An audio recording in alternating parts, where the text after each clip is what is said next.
Today's going to be about mindful eating. I'm going to keep it again along the lines of yesterday, food behaviors.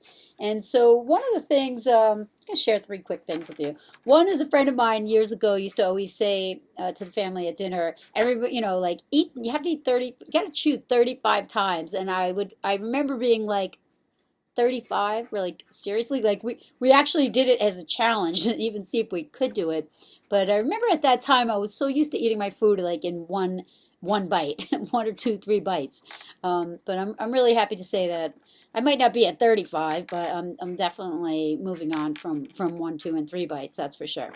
Another quick thing is, for me, I have these little rules like no eating while standing up. I need to be sitting down because that's another thing that, when you go over to the refrigerator and you're just standing there looking at it, or you're prepping your food and you're at the counter and then you're eating, and the next thing you know, you're like full before you even like got to sit down and have some food. So sitting down would be another one, and then no TV. I'm not a huge TV watcher to begin with, but sometimes, I like to catch like the news or something here and there.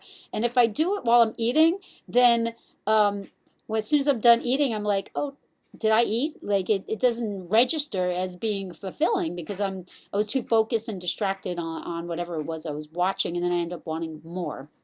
So that would be another thing. And then just like a final, like kind of finale to all that is just mindful eating in general.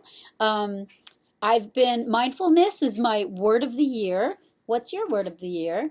Somebody asked me that in right before New Year's, and I really thought about it a lot. And I was like, mindfulness is going to be my thought of the year because I really want to implement mindful thinking and also mindful living and meditation, and really not just talk about it, but actually do it. And so I was reading up on some Buddhist things, and one of the things I was reading about mindfulness was mindful breathing, mindful eating, and mindful walking. So those are the three that I'm starting with.